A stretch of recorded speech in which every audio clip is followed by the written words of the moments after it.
Merci Francis. Nous passons à l'installation des luminaires avec Monsieur Janin, que je laisse se présenter. Oui, bonjour, bonjour à toutes et à tous. Bernard Janin, donc je suis président du comité AFNOR qui gère les luminaires, les lampes et les composants associés. Et puis j'ai donc participé aux travaux de révision de la commission de la nouvelle SFC 1500 en tant que membre de la commission 15 et du GT 15A. J'appartiens au syndicat qui, en tant que référent technique, et donc les modifications qui ont été prises en compte en fait prennent en compte exactement la technologie LED et aussi, je tiens à souligner les initiatives de gestion de la rénovation d'éclairage qui sont gérées par notre syndicat. Donc les modifications ont surtout porté donc, sur la partie 559, puisqu'en fait, dans l'ancienne NFC 1500, nous n'avions que, ça faisait partie d'obligations générales, donc de paragraphe 552. Et donc, il est apparu nécessaire de regrouper toutes les prescriptions concernant les installations luminaires dans une partie 559 et une partie 7S115 qui intègre en fait les dispositions de l'ancien guide UTEC 15559. Suivant. Donc, domaine d'application, en fait, c'est tout ce qui concerne la mise en œuvre des luminaires et des installations d'éclairage qui sont liées à l'installation fixe. Des exigences complémentaires qui sont surtout liées effectivement à la technologie LED, puisque la technologie LED utilise la très basse tension.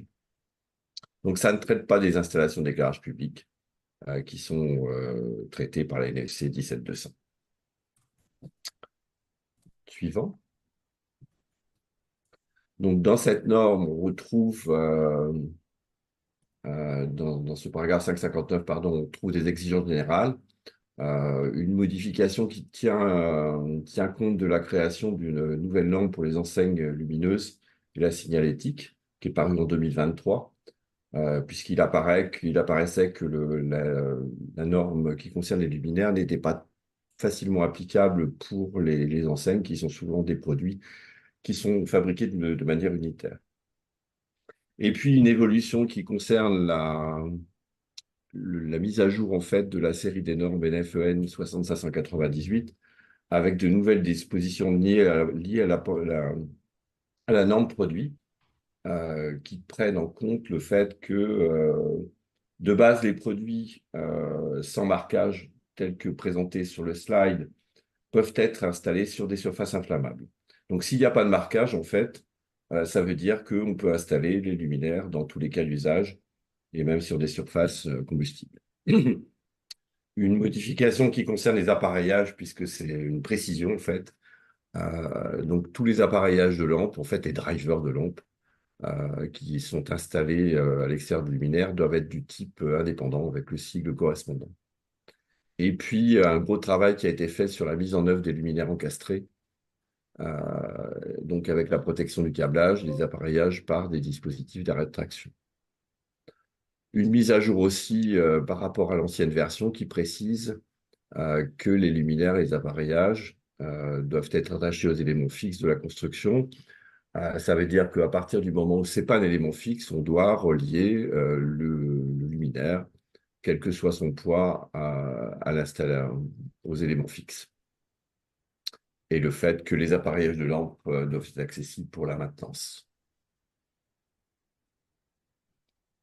Donc, dans ce titre 5, on a aussi, je dirais, clarifié les cas dans lesquels on pouvait mettre en œuvre des luminaires encastrés, puisque en fait, on a de plus en plus affaire dans les installations qui sont des installations nouvelles à la présence d'isolants thermiques pour satisfaire à la réduction des besoins énergétiques.